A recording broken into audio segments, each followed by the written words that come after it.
Good morning friends, నేను మీ సాయి మల్లేష్ని మాట్లాడుతున్నాను. ముందుగా మా ఛానల్ సబ్స్క్రైబ్ చేసి లైక్ చేసి షేర్ చేయండి. అదేవిధంగా మీ దగ్గర ఉన్న కాంటాక్ట్స్ అందరికీ ఇది వీడియోస్ అందరికీ షేర్ చేయగలరని కోరుచున్నాను. అదేవిధంగా అందరూ దయచేసి సబ్స్క్రైబ్ చేసుకోగలరని కూడా ఈ సందర్భంగా కోరుచున్నాను.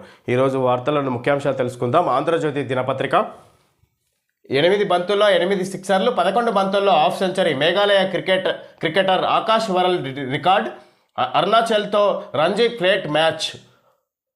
ఈ విధంగా 6 బంతుల్లో 8 సిక్సర్లు, 8 బంతుల్లో 8 సిక్సర్లు, మొత్తం ఓవర్ అంతా సిక్సర్లే. ఈ విధంగా ఇక్కడ అత్యధిక స్కోరు 11 బంతుల్లో హాఫ్ సెంచరీ చేసిన Meghalaya cricketer Akash world record కొట్టినట్టుగా చూడొచ్చు. 6 బంతుల్లో 6 సిక్సర్లు బాధితే అద్భుతం అనుకున్నాం, కానీ మేఘాలయ క్రికెటర్ ఆకాష్ చౌదరి అంతకు ముంచి అన్నట్టుగా వరుసగా 8 బంతుల్లోనూ సిక్సర్లు బాది వరల్డ్ రికార్డు నెలకొల్పాడు. అంతేకాకుండా అతడి దూకుడైన ఆట తీరుకు 11 బంతుల్లోనే వేగవంతమైన హాఫ్ సెంచరీ కూడా పూర్తయింది. దీంతో ఫస్ట్ క్లాస్ క్రికెట్లో ఒకేసారి 2 రికార్డులను నమోదు చేసిన క్రికెటర్ అయ్యాడు. విధంగా దీంతో ఫస్ట్ క్లాస్ క్రికెట్లో ఒకేసారి 2 రికార్డులను నమోదు చేసిన క్రికెటర్ అయ్యారు. ఈ విధంగా వరుసగా 6 బంతులను సిక్స్లు కొడితేనే ఈ విధంగా రికార్డు అనుకునే వాళ్ళం. ఈ విధంగా ఇప్పుడు ఏకంగా ఇతను 8 బంతులను వరుసగా ఇక్కడ సిక్స్లు బాదినట్టుగా చూడొచ్చు. ఈ విధంగా వరల్డ్ రికార్డు సాధించారన్నట్టుగా ఇంతవరకు అంటే ఇప్పుడు ఎవరు అట్లా కొట్టలేదన్నట్టుగా చూడొచ్చు. అరుణాచల్తో రంజీ ప్లేట్ మ్యాచ్. ఈ విధంగా Meghalaya cricketer Akash world record కొట్టినట్టుగా చూడొచ్చు సందర్భం. కేసీఆర్ ఓట్లు అడగలేదేం, మైకుల్ బంద్ ముగిసిన జూబ్లీహిల్స్ ఉప ఎన్నిక ప్రచారం. రేపు 7 గంటల నుంచే పోలింగ్ షురు. విధంగా కేసీఆర్ ఓట్లు అడగలేదేం, ఇవి జూబ్లీహిల్స్ ఉప ఎన్నికల సందర్భంగా విధంగా నేటితో జూబ్లీహిల్స్ ఉప ఎన్నికల ప్రచారం ముగిసిందన్నట్టుగా, నిన్నటితోటే ముగిసిందన్నట్టుగా చూడొచ్చు. ఈ విధంగా మైకులు బంద్ అయినాయి, ఇక ప్రచారం పూర్తయినట్టుగా కూడా చూడొచ్చు.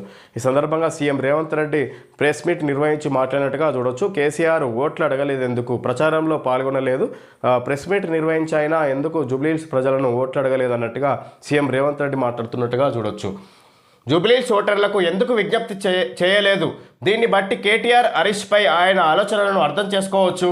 ధృతరాష్ట్రుడిలా దుర్మార్గాల్ని భరిస్తున్నారు, పార్టీ కూలుతుంటే కుమిలిపోతున్నారు. బీఆర్ఎస్ వ్యాలిడిటీ అయిపోయింది. ఈసారి ఎన్నికలు 2029 జూన్లో 2034 వరకు కాంగ్రెస్సే అధికారంలో. రానున్న 10 ఏళ్లలో 100 ఏళ్ల అభివృద్ధి చేసి చూపిస్తాం. కేసీఆర్ పెట్టిన ఏ పథకాన్ని ఆపలే. గుజరాత్కు గులాంగా కిషన్ రెడ్డి. కేటీఆర్తో చెడు సావాసాన్ని ఆపాలి. సెంటిమెంటా డెవలప్మెంటా, జూబ్లీహిల్స్ ప్రజలు ఆలోచించుకోవాలి. కాలేజీలు నిబంధనల ప్రకారం పొందామంటే మేం సిద్ధం. కాలేజీలు నిబంధనల ప్రకారం పొందామంటే మేము సిద్ధం. మీట్ ద ప్రెస్లో సీఎం రేవంత్ రెడ్డి. నిజంగా ఇక్కడ జూబ్లీహిల్స్ ఎన్నికల ప్రచారంలో సీఎం రేవంత్ రెడ్డి ఎందుకు మాజీ సీఎం కేసీఆర్ ఎందుకు ఓట్లు అడగలేదు అన్నట్టుగా ఇక్కడ సీఎం రేవంత్ రెడ్డి మాట్లాడుతున్నారు ప్రెస్ మీట్ నిర్వహించి. ఈ విధంగా ఇక్కడ బీఆర్ఎస్ పార్టీ కూలుతుంటే కేసీఆర్ కుమిలిపోతుంటే, ఈ విధంగా అందుకే ఇక ధృతరాష్ట్రుడిలా దుర్మార్గాల్ని భరిస్తున్నారు, పార్టీ కూలుతుంటే కుమిలిపోతున్నారు, బీఆర్ఎస్ వ్యాలిడిటీ అయిపోయింది అన్నట్టుగా ఈ విధంగా ఇక్కడ పార్టీ అంతర్గత కలహాలు జరుగుతున్నాయి బీఆర్ఎస్లో, అది చూసి కుమిలిపోతున్నారు కేసీఆర్ అన్నట్టుగా మాట్లాడుతున్నారు సీఎం రేవంత్ రెడ్డి. ఈసారి ఎన్నికలు 2029లో అసెంబ్లీ ఎన్నికలు జరగబోతున్నాయి. 2034 వరకు 10 సంవత్సరాలు కాంగ్రెసే అధికారంలో ఉంటుంది. ఈ 10 సంవత్సరాల్లో 100 ఏళ్ల అభివృద్ధి చేసి చూపిస్తామన్నట్టుగా సీఎం రేవంత్ రెడ్డి మాట్లాడుతున్నారు. అదేవిధంగా కిషన్ రెడ్డి అభివృద్ధికి అడ్డుపడుతున్నారు అన్నట్టుగా కూడా మాట్లాడుతున్నారు. గుజరాత్కు గులాంగా కిషన్ రెడ్డి.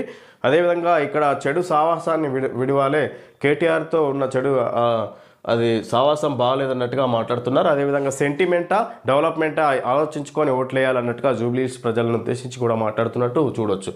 కాలేజీలు నిబంధనల ప్రకారం పొందామంటే మేం సిద్ధం. ఈ విధంగా కాలేజీ యాజమాన్యాలు బంద్ నిర్వహించారు అన్నటి వరకు ఆ బంద్ వాటి గురించి కూడా మాట్లాడినట్టుగా చూడొచ్చు. మీట్ ద ప్రెస్లో మాట్లాడుతున్న సీఎం రేవంత్ రెడ్డి. బీఆర్ఎస్ కాలగర్భంలో కలిసిపోతున్న పార్టీ అని సీఎం రేవంత్ రెడ్డి అన్నారు. ఆ పార్టీ వ్యాలిడిటీ పీరియడ్ అయిపోయిందన్నారు. ఇదేమీ తాను రాజకీయ విమర్శ కోసం చెబుతున్నది కాదని, ఒకప్పుడు తెలంగాణలో బలంగా ఉన్న టీడీపీ ఇప్పుడు ఇక్కడ లేకుండా పోయిందని గుర్తు చేశారు. కేసీఆర్తోనే ఆ పార్టీ పని అయిపోతుందన్నారు. కేసీఆర్తోనే ఆ పార్టీ పని అయిపోతుందన్నారు. కేసీఆర్కు గతమే తప్ప భవిష్యత్తు లేదని, ఆ బాధతోనే ఆయన బయటికి రావడం లేదని వ్యాఖ్యానించారు. జూబ్లీహిల్స్ ఉప ఎన్నికలో ఆ పార్టీ అభ్యర్థికి ఓటేయాలని విధంగా ఇక్కడ పార్టీ ఇక్కడ వ్యాలిడిటీ అంటే భవిష్యత్తు లేదు బీఆర్ఎస్కు, అందుకే ఇక్కడ కేసీఆర్ మాట్లాడలేకపోతున్నారు. జూబ్లీహిల్స్ ఉప ఎన్నిక ప్రచారంలో అస్సలు పాల్గొనలేదు. అందుకే ఇక్కడ పార్టీలో బీఆర్ఎస్లో అంతర్గత కలహాలు జరుగుతున్నాయి, పార్టీ ముక్కలైపోతుంది అన్నట్టుగా చెప్పుకోవచ్చు. ఈ విధంగా ఇక్కడ CM Revanth Reddy press meet నిర్వహించి మాట్లాడినట్టుగా చూడొచ్చు. ఈ విధంగా ఇక్కడ 10 సంవత్సరాలు అధికారంలో ఉండబోతుంది కాంగ్రెస్ పార్టీ. ఈ 10 సంవత్సరాల్లో 100 సంవత్సరాల అభివృద్ధిని చేసి చూపిస్తామన్నట్టుగా మాట్లాడారు. ఈ విధంగా గుజరాత్కు గులాంగా కిషన్ రెడ్డి తయారవుతున్నారు. వీళ్ళు కేటీఆర్, కిషన్ రెడ్డి చెడు సావాసాన్ని విడిచిపెట్టాలన్నట్టుగా మాట్లాడుతున్నారు. ఈ విధంగా ఇక్కడ మీట్ ద ప్రెస్లో ఇక్కడ సీఎం రేవంత్ రెడ్డి గారు మాట్లాడినట్టుగా చూడొచ్చు. జూబ్లీహిల్స్ తీర్పుతో రేవంత్ పీఠం కదలాలి, ఘోషపడుతున్న తెలంగాణ మీ దిక్కు చూస్తుంది, ఇంత చిల్లర ముఖ్యమంత్రిని ఎప్పుడూ చూడలే కేటీఆర్. విధంగా జూబ్లీహిల్స్ తీర్పుతో రేవంత్ పీఠం కదులుతుంది. ఇక్కడ ఘోషపడుతున్న తెలంగాణ మీ జూబ్లీహిల్స్ ప్రజల దిక్కు చూస్తుంది, ఉప ఎన్నిక తెలంగాణ రాష్ట్రానికి కీలకంగా మారింది అన్నట్టుగా మాట్లాడుతున్నారు. ఈ విధంగా ఇక్కడ ఈ జూబ్లీహిల్స్ ఉప ఎన్నికల ఫలితాల ద్వారా రేవంత్ పని అయిపోతుంది అన్నట్టుగా కేటీఆర్ మాట్లాడుతున్నారు. ఉప ఎన్నికల ప్రచారంలో భాగంగా కేటీఆర్ ప్రమాణం చేయి, డ్రగ్స్ తీసుకోలేదని భాగ్యలక్ష్మి అమ్మవారి వద్దకు వచ్చి ఒట్టువేయి. కేటీఆర్కు కేంద్ర మంత్రి బండి సవాల్, సునీతకు 2 ఓటర్ ఐడీలు ఉన్నాయి, విచారణ జరిపించాలని డిమాండ్. విధంగా డ్రగ్స్ తీసుకోలేదని భాగ్యలక్ష్మి అమ్మవారి వద్దకు వచ్చి ఒట్టే అన్నట్టు కేటీఆర్ను ఉద్దేశించి మాట్లాడుతున్నారు బండి సంజయ్. సునీతకు 2 ఓటర్ ఐడీలు ఉన్నాయి, విచారణ జరిపించాలని డిమాండ్ చేస్తున్నారు బండి సంజయ్. ఓటర్లకు 100 కోట్లు, జూబ్లీహిల్స్ ఉప ఎన్నికల్లో పార్టీల పంపిణీ వ్యయం. ఓటర్లకు 100 కోట్లు, జూబ్లీహిల్స్ ఉప ఎన్నికల్లో పార్టీల పంపిణీ వ్యయం. ఓటర్లకు నగదు పంపిణీ నేపథ్యంలో జూబ్లీహిల్స్లోని ఓ ప్రాంతంలో నెలకొన్న హడావుడి. విధంగా ఓటర్లకు 100 కోట్లు ఖర్చు పెడుతున్నారు. ఈ ఉప ఎన్నికల ప్రచారంలో భాగంగా ఇక్కడ జూబ్లీహిల్స్ ప్రజలను అన్ని పార్టీలు కలిసి 100 కోట్ల పైన ఖర్చు చేస్తున్నాయి అన్నట్టుగా ఒక నివేదిక తీసుకొచ్చారు. ఈ విధంగా ప్రచారం ముగియడంతో జూబ్లీహిల్స్ ఎన్నికలకు ఓటర్లకు డబ్బు పంపిణీ చేస్తున్నారన్నట్టుగా ఇక్కడ చిత్రంలో చూపించినట్టుగా చూడొచ్చు. ఖర్చుకు వెనుకాడని ప్రధాన పార్టీల అభ్యర్థులు, పార్టీ బలహీనంగా ఉన్న చోట్ల రెట్టింపు తాయిలం, 2 లక్షల మంది ఓటర్ల లక్ష్యంగా నగదు పంపిణీ, ఇంట్లోని మహిళ చేతికే డబ్బు ఇచ్చేలా ఏర్పాటు, తమకు డబ్బులు అందలేదంటూ కొందరు నిరీక్షణ, డబ్బు పంపిణీ చేస్తున్న నేతల వద్దకు వెళ్లి ఆరా, కొన్ని చోట్ల అభ్యర్థి ఇచ్చిన డబ్బులో కోత విధింపు, స్థానిక నాయకుల పనేనన్న అనుమానాలు. లక్ష పట్టు చీరలు తెప్పించిన ఓ పార్టీ ఇప్పటి వరకు 50,000 చీరల పంపిణీ. విధంగా ఇక్కడ జూబ్లీహిల్స్ ఉప ఎన్నికల్లో భారీగా నగదు పంపిణీ జరుగుతున్నట్టుగా చూడొచ్చు. ఇది ఉప ఎన్నికల్లో ఓట్లను ప్రధాన పార్టీలన్నీ డబ్బు పంపిణీ చేస్తున్నాయి అన్నట్టుగా చూడొచ్చు. కొంతమందికి డబ్బు అందకపోవడంతో స్థానిక నాయకుల దగ్గరికి వెళ్ళి మరీ ఆరాధిస్తున్నారు. అదేవిధంగా మొత్తం తక్కువ మొత్తంలో ఇస్తున్న సందర్భంగా కొంతమందికి ఈ విధంగా ఈ స్థానిక నాయకుల పని అన్నట్టుగా ఓటర్లు అనుమానం వ్యక్తం చేస్తారు. ఈ విధంగా రకరకాలుగా జరుగుతున్నాయి అన్నట్టుగా చూడొచ్చు. ఈ విధంగా ముఖ్యంగా ప్రధాన పార్టీలన్నీ ఎలాగైనా తమ అభ్యర్థిని గెలిపించుకోవాలనే ఉద్దేశంతో భారీగా డబ్బు పంపిణీ చేస్తున్నట్టు చూడొచ్చు ఓటర్లకు. ఈ విధంగా 100 కోట్లను మించి ప్రచారానికి ఈ ఉప ఎన్నిక ఖర్చు చేస్తున్నట్టుగా చూడొచ్చు పార్టీలన్నీ కలిసి.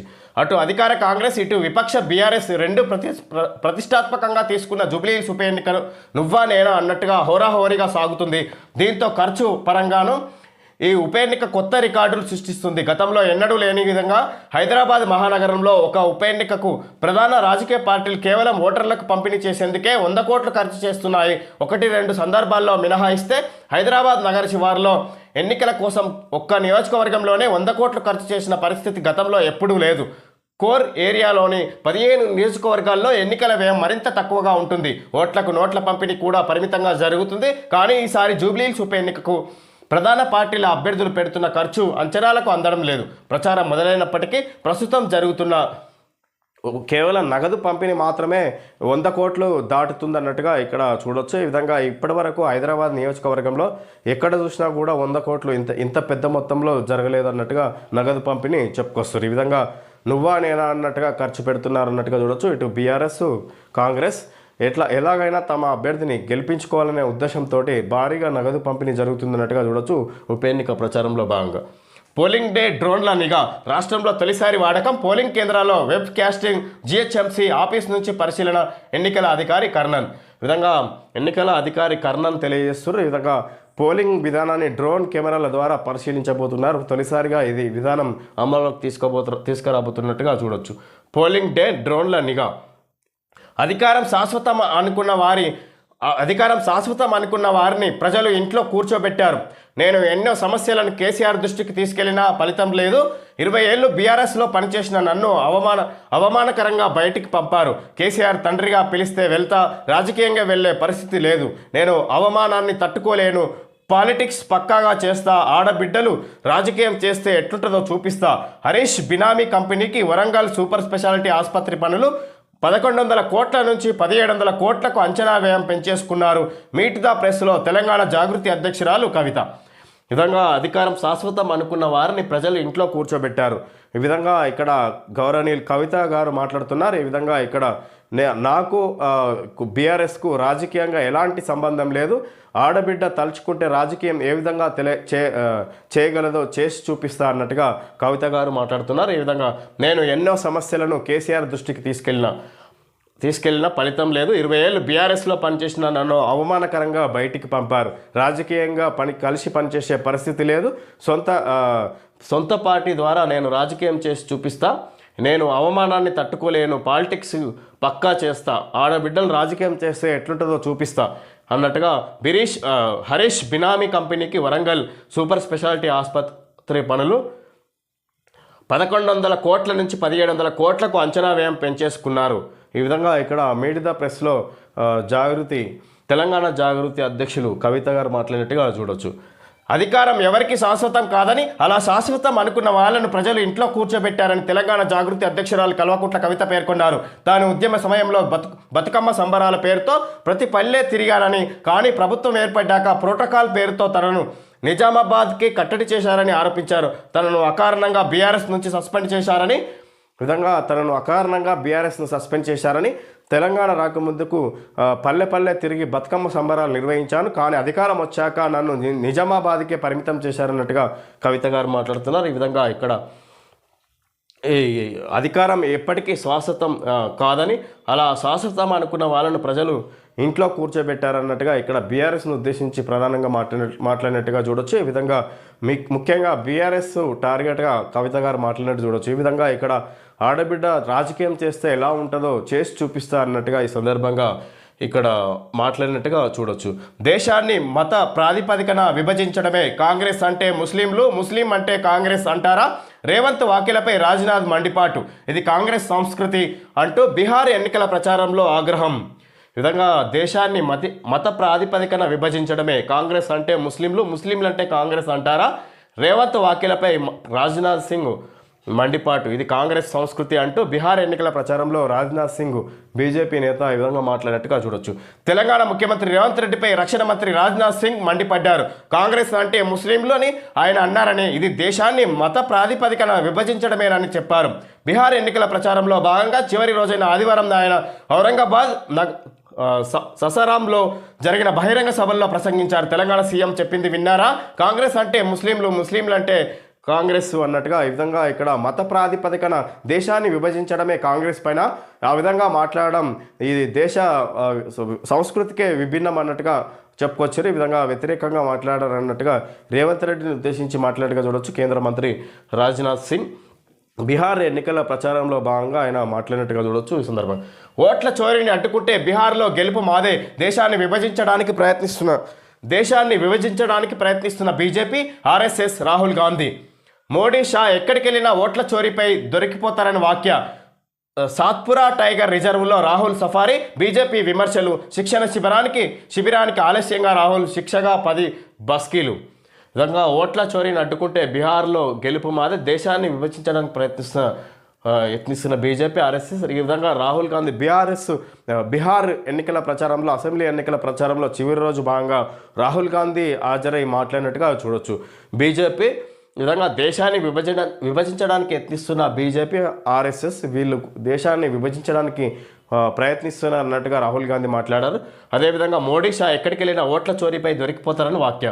మోడీ, అమిత్ షా ఎక్కడికి వెళ్ళినా ఓట్ల చోరీపై దొరికిపోతారని రాహుల్ గాంధీ మరోసారి మాట్లాడుతున్నారు. సాత్పురా టైగర్ రిజర్వ్లో రాహుల్ సఫారీ. బీజేపీ విమర్శలు. శిబిరానికి ఆలస్యంగా వచ్చిన రాహుల్ శిక్ష 10 బస్కీలు. ప్రధాని నరేంద్ర మోడీ, కేంద్ర హోంమంత్రి అమిత్ షా ఎక్కడికి వెళ్ళినా కూడా ఓట్ల చోరీ విషయంలో దొరికిపోతారని కాంగ్రెస్ నాయకుడు రాహుల్ గాంధీ వ్యాఖ్యానించారు.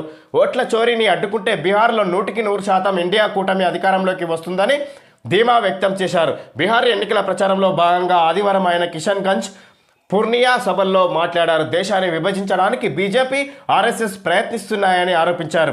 అయితే ఇండియా కూటమి మాత్రం దేశాన్ని ఏకం చేయడానికి ప్రయత్నిస్తుందని తెలిపారు. ఓటు చోరీపై తాము చేసిన ఆరోపణలకు మోడీ, షా, ఈసీ వద్ద ఎలాంటి సమాధానం లేదని, ఇప్పుడు వాస్తవాలన్నీ ప్రజల ముందుకు వచ్చాయని అన్నారు. హర్యానాలో విధంగా మోడీ, అమిత్ షా ఎక్కడికి వెళ్ళినా ఓటు చోరీ విషయంలో దొరికిపోతారన్నట్టుగా రాహుల్ గాంధీ మాట్లాడుతున్నారు. ఈ విధంగా ఇక్కడ ఈ మత ప్రాతిపదికన బీజేపీ, ఆర్ఎస్ఎస్ అనేది దేశాన్ని విభజిస్తున్నాయి మత ప్రాతిపదికన అన్నట్టుగా రాహుల్ గాంధీ మాట్లాడుతున్నారు. ఈ విధంగా బీహార్ ఎన్నికల ప్రచారంలో 100% ఇండియా కూటమి అధికారంలోకి వస్తుంది అన్నట్టుగా మాట్లాడారు రాహుల్ గాంధీ. పూర్నియా సభల్లో దేశాన్ని విభజించడానికే బీఆర్ఎస్, ఆర్ఎస్ఎస్ ప్రయత్నిస్తున్నాయని ఆరోపించారు. అయితే ఇండియా కూటమి మాత్రం దేశాన్ని ఏకం చేయడానికి ప్రయత్నిస్తుందని తెలిపారు. ఓటు చోరీపై తాము చేసిన ఆరోపణలకు మోడీ, అమిత్ షా, ఈసీ వద్ద ఎలాంటి సమాధానం లేదని, ఇప్పుడు వాస్తవాలన్నీ ప్రజల ముందుకు వచ్చాయని అన్నారు. హర్యానాలో ఈ విధంగా రాహుల్ గాంధీ ఇక్కడ బీహార్ ఎన్నికల ప్రచారంలో భాగంగా బీజేపీపై ఈ విధంగా మాట్లాడినట్టుగా చూడొచ్చు. ఓటు చోరీ విషయంలో ఎక్కడికి వెళ్ళినా అమిత్ షా, ప్రధాని మోడీ దొరికిపోతారన్నట్టుగా మాట్లాడారు. విధంగా దేశాన్ని విభజించడానికి బీజేపీ, ఆర్ఎస్ఎస్ ప్రయత్నిస్తున్నాయి. ఇండియా కూటమి మాత్రమే, కాంగ్రెస్ మాత్రమే దేశాన్ని ఏకదాటిపైకి తీసుకురావడానికి ప్రయత్నం చేస్తుంది. ఈ విధంగా ఇక్కడ ఓటు చోరీ విషయంలో ఈసీ, బీజేపీ దగ్గర ఎలాంటి, ప్రధాని నరేంద్ర మోడీ, అమిత్ షా దగ్గర ఎలాంటి సమాచారం నివేదిక లేదన్నట్టుగా ఎలాంటి సమాధానం లేదని అన్నట్టుగా మాట్లాడుతున్నారు ఇక్కడ రాహుల్ గాంధీ. బీహార్లో ప్రచారం పరిసమాప్తం. రేపు 122 చోట్ల ఓటింగ్. 5వ పర్యాయంపై సీఎం నితీష్ దృష్టి. ఆత్మవిశ్వాసంతో తేజస్వి. విధంగా బీహార్ ఎన్నిక అనేది ప్రచారము నిన్నటితోటే ముగిసింది. ఈ విధంగా ఇక్కడ రేపు 122 అసెంబ్లీ స్థానాల్లో ఎన్నికలు జరగబోతున్నాయి అన్నట్టుగా చూడొచ్చు. ఈ సీఎం నితీష్ దృష్టి 5వ పర్యాయంపై. ఆత్మవిశ్వాసంతో తేజస్వి యాదవ్. విధంగా ఉంది అక్కడ పరిస్థితి. రాబోయే 10 రోజులు గజగజే. రాష్ట్రంలో మరింత పెరగనున్న చలి తీవ్రత. 11 నుంచి 19 తేదీల్లో పలు జిల్లాల్లో ఉష్ణోగ్రతలు 10 డిగ్రీల లోపే నమోదయ్యే అవకాశం. రాష్ట్ర ప్రణాళిక అభివృద్ధి సంఘం హెచ్చరిక. విధంగా 11 నుంచి 19 తేదీలోపు పలు జిల్లాల్లో ఉష్ణోగ్రతలు 10 డిగ్రీల లోపే నమోదయ్యే అవకాశం. రాష్ట్రంలో మరింత పెరగనున్న చలి తీవ్రత. ఈ విధంగా 10 డిగ్రీల వరకే నమోదైతే ఉష్ణోగ్రత, అంటే చలి తీవ్రత మరింత ఎక్కువగా పెరిగే అవకాశం ఉంది. 11 నుంచి 19 తేదీ లోపల ఉష్ణోగ్రతలు భారీగా తగ్గి చలి తీవ్రత పెరిగే అవకాశాలు ఉన్నాయన్నట్టుగా వాతావరణ శాఖ చెప్పుకొస్తుంది. వాయు కాలుష్యంతో ఢిల్లీ ఉక్కిరి బిక్కిరి. గ్యాస్ ఛాంబర్గా దేశ రాజధాని. దారుణంగా పడిపోయిన గాలి నాణ్యత. ఒక్కరోజు పీలిస్తే 20 సిగరెట్లతో సమానం. ఢిల్లీలో కాలుష్యంపై నేడు సుప్రీం విచారణ. విధంగా వాయు కాలుష్యంపై ఢిల్లీ ఉక్కిరి బిక్కిరి. ఒకరోజు అక్కడి కాలుష్యం పీలిస్తే 20 సిగరెట్లతో సమానం అన్నట్టుగా చెప్పుకొచ్చింది వాతావరణ శాఖ. దారుణంగా పడిపోయిన గాలి నాణ్యత. ఢిల్లీలో కాలుష్యంపై నేడు సుప్రీంకోర్టులో ఢిల్లీలో కాలుష్యంపై విచారణ జరగబోతుంది అన్నట్టుగా చూడొచ్చు సుప్రీంకోర్టులో. సైబర్ నేరాలపై సమరం. 5 రాష్ట్రాల్లో Telangana cyber security bureau operation. 25 రోజుల్లో 81 మంది సైబర్ నేరగాళ్ల అరెస్ట్. 95 కోట్ల మోసపూరిత ఆర్థిక లావాదేవీలపై గుర్తింపు. నేరస్తుల్లో బ్యాంకు ఉద్యోగులు, విద్యావంతులు. నేర ముఠాల మౌలిక వసతులను ధ్వంసం చేయడమే లక్ష్యం. సైబర్ మోసాలపై అప్రమత్తంగా ఉండాలి. టీజీసీఎస్బీ. ఈ విధంగా సైబర్ నేరాలపై సమరం. 5 రాష్ట్రాల్లో Telangana cyber security bureau operation. 5 రాష్ట్రాల్లో Telangana cyber security bureau operation కొనసాగిస్తుంది. ఈ విధంగా ఎక్కువగా నేరస్తుల్లో బ్యాంకు ఉద్యోగులు, విద్యావంతులే ఉన్నారు. నేరస్తుల్లో ఎక్కువగా సైబర్ నేరగాలు అనేది బ్యాంకు ఉద్యోగులు, విద్యావంతులే ఉన్నారు. వాళ్ళు సైబర్ నేరగాలు ఆన్లైన్ ద్వారా అంటే టెక్నాలజీ తోటి విధంగా ఇతర అకౌంట్లలో చోరీకి పాల్పడుతున్నారు అన్నట్టుగా చూడవచ్చు. ఈ సందర్భంగా 25 రోజుల్లో 81 మంది సైబర్ నేరగాళ్ల అరెస్టు. 95 కోట్ల మోసపూరిత ఆర్థిక లావాదేవీల గుర్తింపు. నేర ముఠాల మౌలిక వసతులను ధ్వంసం చేయడమే ఈ 5 సైబర్ సెక్యూరిటీ బ్యూరో ఆపరేషన్ లక్ష్యం అన్నట్టుగా చూడొచ్చు. సైబర్ నేరగాళ్లపై Telangana cyber security bureau TGCSB ఉక్కుపాదం మోపుతుంది. సైబర్ నేరగాళ్లను పట్టుకునేందుకు దేశంలోనే తొలిసారిగా పలు రాష్ట్రాల్లో ఏకకాలంలో భారీ ఆపరేషన్ నిర్వహించింది. అక్టోబర్లో 25 రోజుల పాటు నిర్వహించిన ఈ సమన్వయ దాడిలో మహారాష్ట్ర, కర్ణాటక, కేరళ, తమిళనాడు, ఆంధ్రప్రదేశ్లో కలిపి మొత్తం 81 మందిని అరెస్టు చేసినట్లు టీజీసీఎస్బీ తెలిపింది. కేరళలో 28 మంది, మహారాష్ట్రలో 23 మంది, ఆంధ్రప్రదేశ్లో 10 మంది, తమిళనాడులో 7, కర్ణాటకలో 13 మందిని అరెస్టు చేశారు. ఈ విధంగా అక్టోబర్లో 25 రోజులు కొనసాగించింది ఈ నిర్వహణ cyber security Telangana cyber security bureau operation అక్టోబర్లో 25 రోజులు కొనసాగించి ఈ 5 రాష్ట్రాల్లోని 25 మంది 30 మంది 10 మంది ఇట్లా మొత్తం 81 మందిని అరెస్ట్ చేసినట్టుగా చూడొచ్చు సైబర్ నేరగాలను. ఈ విధంగా ఇప్పుడు ఇంకా 5 రాష్ట్రాల్లో Telangana cyber security bureau operation కొనసాగిస్తుంది అన్నట్టుగా చూడొచ్చు. ఈ విధంగా ఈ సైబర్ నేరగాలను అంతం చేయడమే అంటే లక్ష్యం అన్నట్టుగా చూడొచ్చు వీళ్ళ cyber security bureau operation. Rocket లాంటి యుద్ధ విమానం ఎక్స్ బ్యాట్ నిట్ట నిలువున టేకాఫ్ అయ్యే సత్తా, ల్యాండింగ్ కూడా అలాగే. GPS లేని చోట్ల హైవ్ మైండ్ AI సాయంతో ప్రయాణం, అమెరికన్ డిఫెన్స్ టెక్నాలజీ దిగ్గజం షీల్డ్ AI అద్భుత ఆవిష్కరణ. ఈ విమానాలను భారత వాయుసేనకు విక్రయించే యోచన shield AI India MD surgeon Shah.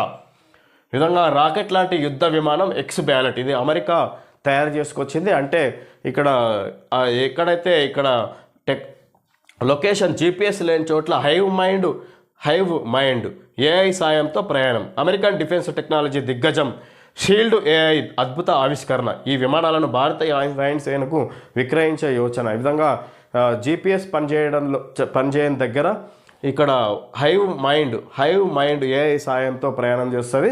అంటే GPSతో పని లేకుండా ఇది కొనసాగుతుంది అన్నట్టుగా చూడొచ్చు. ఇంటర్నెట్ సదుపాయం లేకుండా కూడా AI టెక్నాలజీ ఇది పనిచేస్తుంది అన్నట్టుగా చెప్పుకొస్తారు. ఈ విధంగా GPS సిగ్నల్స్ లేని చోట కూడా ఇది పనిచేస్తుంది అనే కొత్త టెక్నాలజీ తయారు చేసింది యుద్ధ విమానాన్ని అమెరికా అన్నట్టుగా చూడొచ్చు. అది భారత్కు విక్రయించే అవకాశాలు ఉన్నట్టుగా చూడొచ్చు. టెక్నాలజీ దిగ్గజం అమెరికన్ డిఫెన్స్ టెక్నాలజీ దిగ్గజం షీల్డ్ AI అద్భుత ఆవిష్కరణ అన్నట్టుగా చెప్పుకొస్తుంది. పట్టణ ప్రాంతాల్లో 31,782 ప్రైవేట్ బడుల్లో ఏడాదికి ఒక్కో విద్యార్థిపై ఫీజు భారం ఇది. పల్లెల్లో 19,554, దేశవ్యాప్త సగటు 25,000. ప్రభుత్వ ప్రైవేటు బడి ఏదైనా 30% మంది ట్యూషన్లకు. ఏటికేడాది గణనీయంగా పెరుగుతున్న విద్యా వ్యయం, కేంద్ర గణాంకాల శాఖ 2025 సర్వేలో వెల్లడి. పట్టణ ప్రాంతాల్లో 31,782 ప్రైవేటు బడుల్లో ఏడాదికి ఒక్కో విద్యార్థిపై ఫీజు భారం ఇది. విధంగా పట్టణ ప్రాంతాల్లో ఒక్కో విద్యార్థిపై ఫీజు భారం పడుతుంది అన్నట్టుగా చెప్పుకోవచ్చు. ఈ దేశవ్యాప్తంగా సగటు 25,000, పల్లెల్లో 19,554. ప్రభుత్వ ప్రైవేటు బడి ఏదైనా 30% మంది ట్యూషన్లకు. 30% మంది ప్రభుత్వ ప్రైవేట్ బడుల్లో చదువుకునే విద్యార్థులలో 30% మంది ట్యూషన్లకు వెళ్తున్నారు అన్నట్టుగా చూడవచ్చు. స్కూళ్ళు సమయాలు ముగిసిన తర్వాత ఏటికేడాది గణనీయంగా పెరుగుతున్న విద్యా వ్యయం. ప్రతి సంవత్సరం ఇంకా విద్యా వ్యయం పెరుగుతూ వస్తుంది కానీ తగ్గడం లేదన్నట్టుగా నివేదిక చూడొచ్చు. కేంద్ర గణాంకాల శాఖ 2025 సర్వేలో వెల్లడి. ప్రభుత్వ విద్యా సంస్థలపై కేంద్ర రాష్ట్ర ప్రభుత్వాలు వేల కోట్ల ప్రజాధనం ఖర్చు చేస్తున్నా కుటుంబాలపై ఆర్థిక భారం ఏమాత్రం తగ్గట్లేదని కేంద్ర ప్రభుత్వం తాజాగా చేసిన అధ్యయనంలో తేలింది. దేశవ్యాప్తంగా పిల్లల చదువుల కోసం కుటుంబాలు చేస్తున్న ఖర్చుపై కేంద్ర గణాంకాల శాఖ ఈ ఏడాది ఏప్రిల్ జూన్ విధంగా ఇక్కడ ఈ ప్రభుత్వ విద్యా సంస్థలపై కేంద్ర రాష్ట్ర ప్రభుత్వాలు వేల కోట్ల ప్రజాధనం ఖర్చు చేస్తున్నప్పటికీ కూడా తల్లిదండ్రులపై విద్యార్థుల విద్యా ఖర్చుల కోసం ఏమాత్రం తగ్గడం లేదు. ఏటికేదాడు వస్తున్న ప్రతి సంవత్సరం ఇంకా పెరుగుతూ ఉంది విద్యా ఖర్చులు అన్నట్టుగా.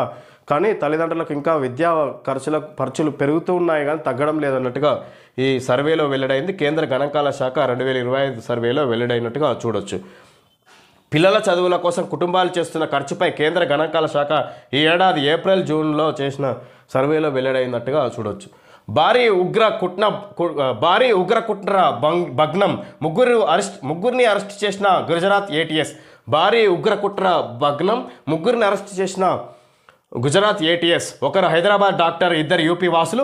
ఆయుధాలు రసాయనాల స్వాధీనం, పలు నగరాల్లో ఉగ్రదాడులకు కుట్ర. ఢిల్లీ, లక్నో, అహ్మదాబాద్లో రెక్కి. సయ్యద్ అహ్మద్. ఈ విధంగా భారీ ఉగ్ర కుట్ర హైదరాబాద్ స్థావరంగా మాట్లాడుతుంది. ఆయన జరిగిందన్నట్టు గుజరాత్లో పట్టుకున్నారు. కానీ హైదరాబాద్కి సంబంధించిన ఒక వైద్యుడు తన నివాసాన్నే ఉగ్ర కేంద్రంగా ఆయుధాల స్థావరంగా మార్చారు. అక్కడ అతని ఇంట్లోనే ఇక్కడ ఆయుధాలను తయారు చేస్తున్నారు అన్నట్టుగా చూడొచ్చు. ఈ ఆయుధాలు రసాయనాల స్వాధీనం, పలు నగరాల్లో ఉగ్రదాడులకు కుట్ర. విధంగా ఇక్కడ దేశవ్యాప్తంగా పలు నగరాల్లో ఉగ్రదాడులకు పనిన కుట్రను Gujarat anti terrorist squad ATS అధికారులు భగ్నం చేశారు. ఈ క్రమంలో హైదరాబాద్కు చెందిన ఒక డాక్టర్తో పాటు ఉత్తరప్రదేశ్కి చెందిన ఇద్దరిని అరెస్టు చేశారు. గుజరాత్ ఏటీఎస్ డీఐజీ సునీల్ జోషి ఆదివారం విలేకరులకు తెలిపిన డీఐజీ సునీల్ జోషి ఆదివారం విలేకరులకు తెలిపిన వివరాల్లో ఈ విధంగా చూడొచ్చు. ఈ విధంగా ఇక్కడ ఉగ్ర కుట్ర జరగబోతుందన్నట్టుగా చూడొచ్చు. పలు నగరాల్లో ఈ విధంగా పేలులు జరగడానికి ప్రణాళిక వేసినట్టుగా చూడవచ్చు. ఈ సందర్భంగా ఉగ్ర కుట్రను భగ్నం చేసినట్టుగా చెప్పుకొస్తారు ఇక్కడ గుజరాత్కి చెందిన ఏటీఎస్ డీఐజీ సునీల్ జోషి. 1,57,322 కోటి దాటిన యాదగిరిగుట్ట ఆలయ ఒక్కరోజు ఆదాయం. స్వామివారిని దర్శించుకున్న 88,000 మంది భక్తులు. సత్యదేవుడి వ్రతాల్లో పాల్గొన్న 1,958 జంటలు. యాదగిరిగుట్ట ఆదాయం ఒక్కరోజు ఆదాయం 1,57,322 రూపాయలు అన్నట్టుగా రోజు ఆదాయం కోటి దాటినట్టుగా చూపించినట్టుగా చూడొచ్చు. స్వామివారిని దర్శించుకున్న 88,000 మంది భక్తులు. సత్యదేవుడి వ్రతాల్లో పాల్గొన్న 1,958 జంటలు. ఈ విధంగా ఇక్కడ యాదగిరిగుట్ట నరసింహస్వామిని భక్తులు అధిక సంఖ్యలో దర్శించుకుంటున్నారన్నట్టుగా చూడొచ్చు. ఈ సందర్భంగా నేటి మీ కపిల్ చిట్స్తో సభ్యత్వం, ఓ మంచి ఆర్థిక నేస్తంతో బంధుత్వం. కపిల్ గ్రూప్ కపిల్ చిట్స్ మీ కళలకు సహకారం. 45 years నుంచి ఇది కపిల్ చిట్స్ నడిపిస్తున్నట్టుగా ఆడిచ్చారు. ఓకే ఫ్రెండ్స్, ఈరోజు వార్తల్లోని ముఖ్యాంశాలు తెలుసుకోవడం జరిగింది. Thank you friends.